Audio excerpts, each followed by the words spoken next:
1, 2, 3, 4, close the door. Oke bosku, ketemu lagi di acara ngopi ngobrol pintar bersama Bang Beto. Oke, hari ini kita mau bahas bagaimana itu melanjutkan bisnis keluarga ya. Jadi di ngobrol pintar kita hari ini di acara ngopi, kita akan bahas bagaimana melanjutkan bisnis keluarga. Ya, jadi kemarin memulai bisnis yang saya sampaikan di video saya sebelumnya itu dimulai dari titik nol ya. Mungkin saja dimulai dengan bosku bisa kerja dulu, nabung dulu di satu pekerjaan. Jadi pelan-pelan setelah rasa cukup untuk modal, baru memulai usaha gitu ya. Nah itu satu. Jadi nggak harus seperti itu ya bosku. Di dalam berbisnis, Jo, ya dek.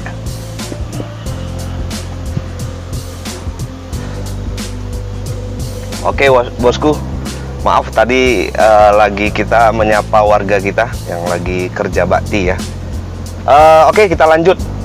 Jadi begini bosku, bincang-bincang kita pada hari yang agak mulai cerah ini, kita akan membahas bagaimana melanjutkan bisnis keluarga. Jadi kemarin saya sudah sampaikan bagaimana cara memulai bisnis. Itu bagi Anda yang memang silsilah keluarganya itu sederhana gitu ya. Artinya tidak ada satu garis keturunan itu yang memang merupakan garis keturunan dari entrepreneurs. Jadi tidak ada basic usaha. Nah, dan itu bosku memulai dari titik awal, itu bisa. Kemudian bagaimana dengan yang anak muda yang dia memang sudah garis keturunan pengusaha. Dia bapaknya sudah berwirausaha, sudah entrepreneurs. Jadi bagaimana dia untuk bisa melanjutkan bisnis keluarga itu yang jauh lebih berkembang. Nah, jadi kita harus tahu dulu tuh. Jadi ada namanya bisnis keluarga. Jadi bisnis keluarga ini adalah dari generasi pertama, G1 dari bisnis itu adalah yang memulai bisnis. Dan katakanlah dia sudah berumur dan usianya sudah mulai memasuki umur 50 tahun. Kemudian ada generasinya di bawah itu, anaknya gitu ya. Jadi bagaimana dia bisa, bosku lah, di posisi bosku, menurunkan generasi bisnis ini ke generasi kedua yang pada dasarnya bisa saja anak dari bos yang merintis usaha ini tidak ada basic usaha. Jadi mungkin selama ini waktu SMP, SMA dia nggak pernah ya ke bisnis orang tuanya, dia mungkin fokus belajar ya, atau bisa saja menikmati fasilitas yang diberikan oleh orang tua.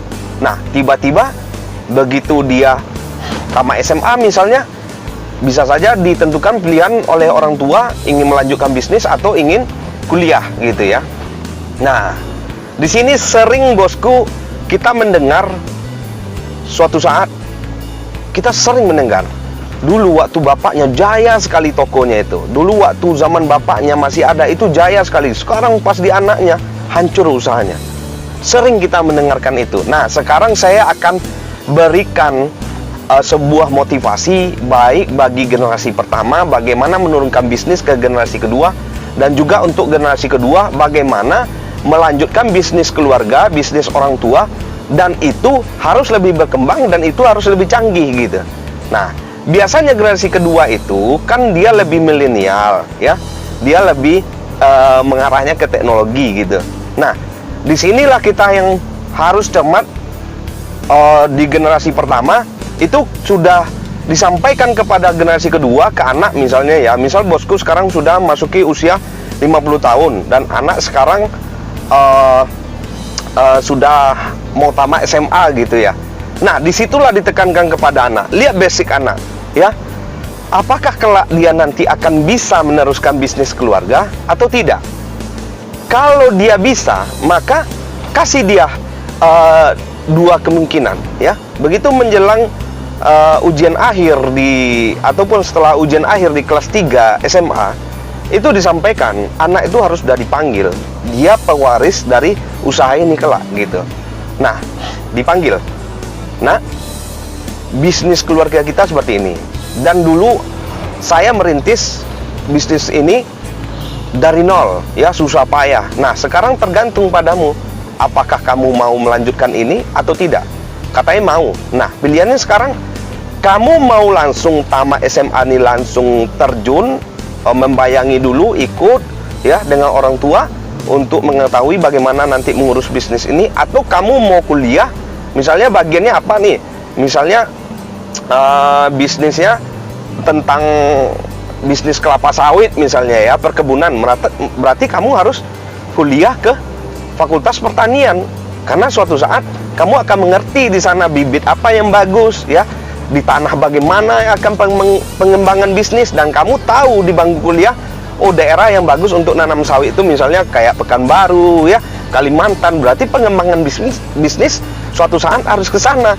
Nah, pilihannya pada generasi kedua dan orang tua yang memberikan motivasi. Oh, Pak, saya angkat tangan, saya sudah nggak bisa lagi untuk sekolah, saya itu udah muak dengan pelajaran gitu ya. Ya nggak masalah, berarti dia harus diteruskan. Habis SMA dia langsung harus mulai membantu ayahnya, membayangi, kan dia nggak tahu tuh. Kalau dia bisnisnya tadi di pertanian, dia ikut, ya, jadi ikut mengelola administrasi, keuangan, dia ditargetkan di tiap lini. Misalnya untuk ke lapangan misalnya, berarti bulan ini kamu harus ikut dulu dengan pegawai, kamu harus ikut susah. Kalau dia nanam, kamu harus nanam. Kalau dia menyiangi, kamu harus nyiangi. Kalau dia mupuk, kamu harus ikut, supaya kamu tahu daya kerja karyawan itu berapa jam sih kekuatannya. Dan ketika kamu nanti jadi bos, kamu tahu ketika anggota itu mengeluh, betul-betul karena dia kecapean bekerja, jam kerja nggak pas, gaji nggak pas, kamu tuh ngerti gitu, karena kamu pernah melakukan. Nah, kebanyakan generasi kedua tidak pernah tahu susahnya, dan begitu mewariskan usaha dari orang tua, taunya ngatur-ngatur. Itu kita umur belum terlalu cukup, dan pengalaman belum terlalu cukup. Ketika diserahkan, itu karyawan kadang memberontak, dan ini yang menyebabkan kadang usaha kita itu tidak maju, bosku. Kenapa? Karena doa karyawan, rezeki karyawan itu adalah kita berkait. Jadi kalau kita membentuk suatu kerjasama tim dengan karyawan kita, itu akan memberikan hasil yang maksimal. Karena apa? Tuhan akan memberikan rezeki itu dengan kebaikan, ya. Jadi kalau kita memberikan kebaikan kepada karyawan, kita saling hidup gitu ya, ada kepercayaan, itu rezekinya akan berlimpah. Nah, seperti itu. Nah, begitu juga kalau udah selesai, misalnya kita ambil contoh tadi di perkebunan kelapa sawit ya, kalau punya usaha orang tuanya di sana gitu ya, ya lanjutkan, kembangkan gitu. Nah, mungkin sebulannya lagi di bagian penjualan, jadi kamu harus ikut tuh pergi jual kelapa sawit dari agen yang satu ke agen. Mungkin suatu saat kamu belum hanya bisa menjual ke agen, dan karena kamu generasi kedua, kamu bisa mencari pangsa pasar, misalnya kamu jual sendiri, kamu jadi agen sendiri. Nah, itulah pengembangan, itulah gunanya generasi kedua yang lebih energik gitu. Itu contoh ya. Nah, kamu harus ditempatkan di posisi itu. Itu kalau kamu langsung terjun ke dunia usaha itu, ketika kamu tidak cukup untuk basic SDM, sumber daya manusia, ya sama SMA langsung terjun, ya kamu harus belajarnya di situ, kuliahnya harus di situ. Jadi anggaplah ketika memulai transisi dari orang tua ke generasi kedua, anggap itu sebagai sebuah transisi, sebuah proses kuliah gitu. Anggap itu adalah kuliah lapangan gitu, yang betul-betul real, langsung kamu turun. Tapi kalau enggak, oh saya masih mau ada cita-cita untuk menyelesaikan kuliah gitu ya, strata 1. Ya kamu mungkin bisa yang linear dengan usaha yang akan diturunkan oleh orang tua. Misalnya orang tua tadi ya, kayak saya sampaikan, basic usahanya itu perkebunan kelapa sawit, ya kamu ambilnya jurusannya perkebunan, ya kamu ambil jurusannya pertanian gitu loh ya, supaya linear. Jadi kamu nanti jadi seorang yang sarjana, kamu itu betul-betul mumpuni gitu. Jadi linear. Kalau orang tua generasi pertama mempunyai usaha itu ayam petelur, ya kamu kuliahnya di dokter hewan, kedokteran hewan, kalau enggak ya di sarjana peternakan setidaknya, seperti itu. Nah, kalau kamu orang tuanya punya perbengkelan, cat mobil apa segala macam, ya kamu kuliahnya di otomotif. Seperti itu, ya. Nah, jadi kalau orang tuamu seperti Hotman Paris ya, nggak mungkin saya ngasih motivasi kepada anaknya Bang Hotman ya. Jadi Bang Hotman Paris itu adalah lawyer yang terkenal di Indonesia, dan dia mempunyai kantor hukumnya gitu ya, kantor pengacara gitu ya. Kalau nggak salah tuh Hotman Paris and Partner gitu ya. Nah, Hotman Paris itu bagus sekali loh. Bang Hotman ini saya salut. Dia itu merangkak. Nah, kita ambil contoh Bang Hotman Paris aja deh. Misalnya kayak tadi ya. Jadi dia itu sarjana hukum yang sangat kompeten menurut saya. Dia sangat profesional di bidang pengacara ya. Jadi Bang Hotman memulai karirnya itu dari nol ya. Kalau kita dengarkan historis dia dulu pernah jadi karyawan bank, tapi dia nggak betah di Bank Indonesia. Akhirnya dia kerja di pengacara ya, sama pengacara senior ya.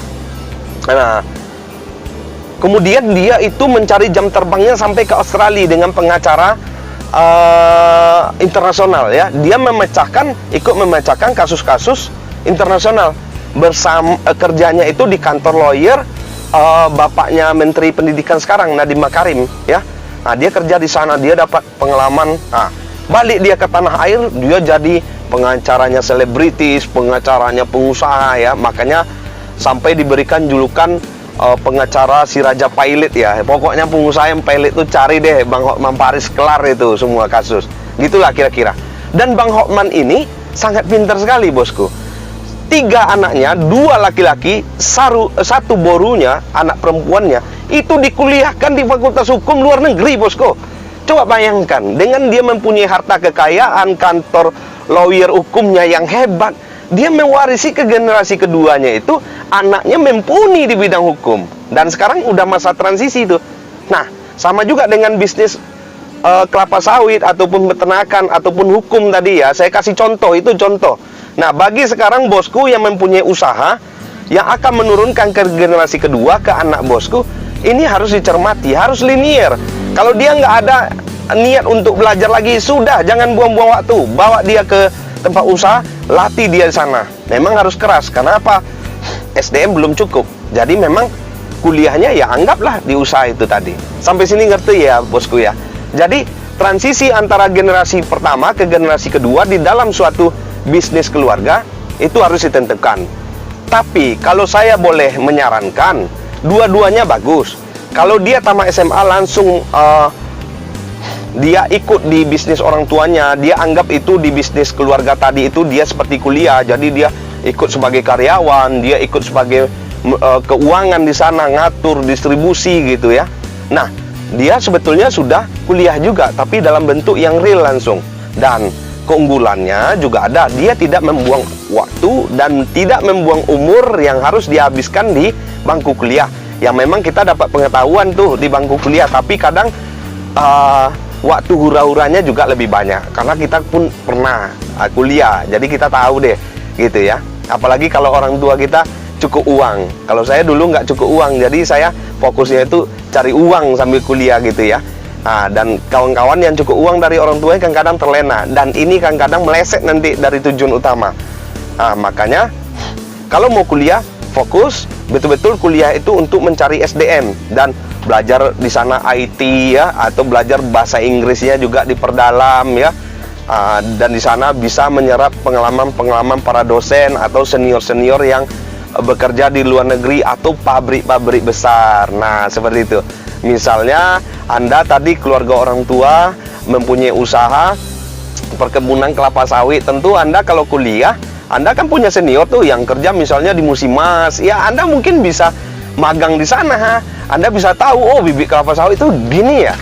Dan di sana kan ada senior Anda, atau suatu saat Anda balik ke usaha Anda, ada junior Anda yang bekerja sana, bisa cari informasi. Saya sekarang melanjutkan usaha orang tua nih di perkebunan kelapa sawit, dan saya mau tahu deh, kamu kan sekarang kerjanya di industri kelapa sawit terbesar tuh. Nah, apa sih langkah-langkahnya supaya hasil panennya itu bagus dan harganya itu lebih oke ya, hasil yang dihasilkan gitu. Jadi kuliah itu selain untuk mencari pendidikan, juga menambah relasi bosku. Nah, itu ada yang namanya ikatan alumni pertanian, ikatan alumni fakultas hukum gitu ya. Nah, gitu tadi saya sampaikan ilustrasinya. Seperti Bang Hotman ya, dia bisnisnya itu, bisnis keluarganya itu adalah lawyer ya, pengacara, dan dia punya kantor advokat sendiri, dan dia menggenerasikan bisnis keluarga. Artinya mother bisnisnya tadi, induk bisnisnya itu kepada anaknya, betul-betul dia dengan keyakinan dia sekolahkan anaknya nggak tanggung-tanggung bosku, ke Inggris. Luar biasa, tiga-tiganya anaknya itu adalah lulusan fakultas hukum di Inggris. Luar biasa. Coba bosku bayangkan, kira-kira anak Bang Hotman mampu nggak mengembangkan? Ya mampu, bahasa Inggrisnya bagus, anaknya borunya yang cewek juga bahasa Perancisnya bagus. Nah, kira-kira dia punya kantor lawyer hukum di Jakarta, mampu nggak nangani kasus internasional yang orang bule misalnya di Singapura, dia harus jadi lawyernya dengan berbahasa Inggris gitu? Ya pasti. Orang dia kuliahnya di Inggris, anaknya bahasa Perancis belum pasti, ya. Jadi gitu. Jadi Bang Hotman itu pintar. Nah, itulah yang dinamakan mother business ataupun bisnis keluarga tadi, yang diturunkan dari generasi pertama ke generasi kedua, dan penyambutannya itu bagus bosku. Wah, hebat ya. Dulu bapaknya hebat, sekarang anaknya jauh lebih hebat. Sistemnya sudah online ya, sistem dibangun gitu ya, karyawannya lebih sejahtera dari waktu zaman bapaknya, kan bagus.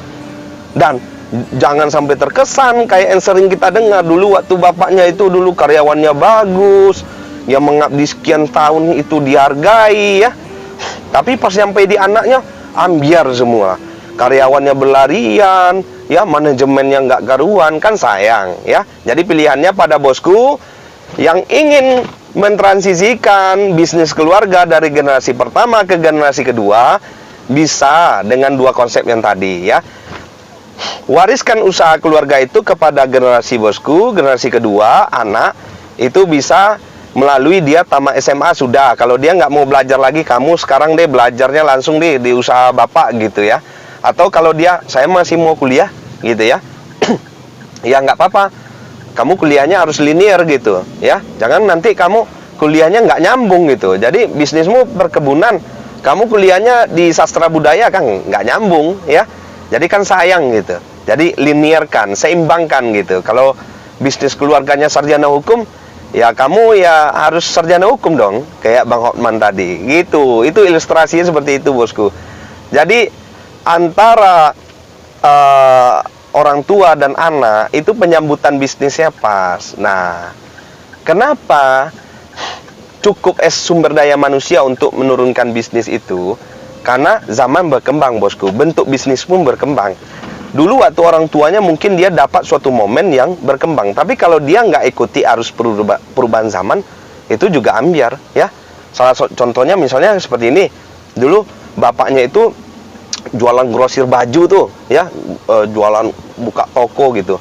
Nah sekarang udah ada bisnis online ya. Kalau bapaknya terpaku tuh nggak mau terima teknologi, lama-lama itu ambiar. Karena apa? Orang sekarang belanja udah dari rumah gitu.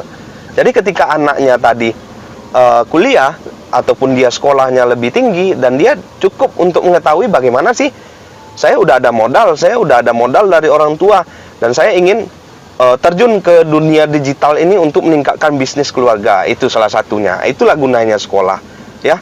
Sekolah itu bukan saya bilang nggak penting, penting, tapi bagaimana kita menempatkan ilmu di sekolah itu betul-betul dapat diaplikasikan dengan baik. Kadang banyak juga yang sekolahnya udah tinggi tapi tidak produktif. Jadi intinya, Anda mau sekolah tinggi atau tidak, kuncinya ilmu yang Anda dapatkan itu produktif atau tidak, menghasilkan atau tidak, itu kuncinya. Nah, jadi terjawab sudah ya dari komen-komen dari netizen ataupun dari follower saya yang menanyakan, oh kamu kemarin bilangnya cuman ini aja bos, katanya ya, cuman bercerita tentang bagaimana memulai bisnis, jadi seolah-olah yang harus memulai bisnis itu orang yang dari nggak punya apa-apa gitu ya.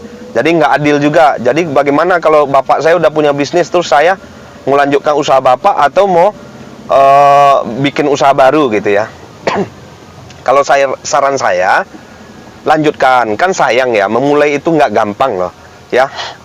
Jadi Anda sudah lanjutkan usaha orang tua, sudah Anda terjun di sana, baru nanti Anda pikirkan pengembangan ke sektor lain. Itu maksudnya.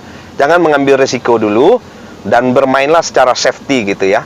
Ikuti dulu bisnis orang tua dan kembangkan. Kalau udah jalan, manajemennya udah bagus, udah terstruktur semua, maka bosku bisa beralih ke lini usaha yang lain. Itu saran yang paling tepat. Nah, jadi jangan ini ya, jangan malu, jangan minder untuk melanjutkan bisnis orang tua. Bisnis orang tua saya cuma peternak, bisnis orang tua saya cuma perkebunan. Enggak ini saya rasa, saya harus yang lebih ini. Oke, boleh ya, karena orang tua Anda cukup uang, Anda bisa sekolah ke luar negeri atau kemana-mana. Tapi kan Anda memulai lagi dari awal. Apa salahnya Anda itu harus melanjutkan usaha orang tua? Itu kan lebih bagus. Kadang terbanyak gengsi dalam hidup ini bosku. Nggak perlu gengsi, karena tujuan adalah mencari duit, mencari uang ya, mencari hepeng ya, kalau bahasa Medannya. Apapun semuanya menggunakan uang. Nah, kadang kalau saya ngomong kayak ini, bos, kamu jangan pikir uang itu adalah segalanya. Memang betul, karena segalanya butuh uang juga bosku ya, itu nggak kita pungkiri ya. Jadi uang itu wajib kita harus kumpulkan ya, tapi uang yang kita miliki itu juga harus kita pergunakan dengan cara yang tepat. Mudah-mudahan uang itu berada pada pemiliknya yang tepat. Dia bisa mengeluarkan zakatnya 2,5% dari penghasilan bisnisnya ataupun hartanya, dia mengeluarkan zakatnya di sana, itu lebih bagus. Artinya dia bersedekah, dia berwakaf, dia berbelas kasih, dia juga berdharma ke sesamanya. Ini akan menempatkan uang itu tadi di pemilik yang tepat, dan dia akan dikaruniai dengan nikmat. Jadi berkah ya, keberkahan. Kadang orang banyak duit bosku tapi tidak berkah. Ada yang sederhana saja tapi berkah. Nah, keberkahan itu adalah kita dapatkan ketika kita memberikan kepada orang lain ya. Nah, pokoknya hidup tuh dijalani dengan happy ya. Jadi jangan terlalu ambisius boleh, tapi ingat juga saling berbagi. Nah, itu tadi wejangan saya, arti pun sharing kita. Hal ini saya dapatkan dari rekan-rekan juga, dari partner-partner bisnis kita yang juga dapat pengalamannya di sana gitu ya. Jadi saya ini juga tempat curhatnya para pengusaha juga, karena mempunyai kedekatan gitu ya. Anak saya sekarang bingung saya ya. Saya udah bangun usaha ini besar tapi nggak ada yang lanjutkan, dan saya hanya menyaring di sana intisarinya, bagaimana saya bisa menasihati. Bahkan saya juga terjun ke generasi keduanya untuk menasihati. Ya udah, lanjutkan ini dengan cara yang begini gitu ya. Oke bosku, paling itu saja untuk topik kita hari ini, yaitu tentang bisnis keluarga, bagaimana transisi dari generasi pertama ke generasi kedua. Oke, terima kasih sudah tonton terus video saya ini, konten-konten saya di acara Ngobrol Pintar bersama Bang Beto. Oke, kita sudah sampai di tujuan ya bosku. Sampai di sini dulu. Jangan lupa subscribe, like, and share. Jangan lupa bagikan kepada teman Anda, dan komen di kolom komentar apalagi topik yang mau saya bahas untuk kita saling tukar pengalaman. Oke bosku, sampai sini dulu acara ngopi kita, Ngobrol Pintar bersama Bang Beto. 1, 2, 3, 4, open the door.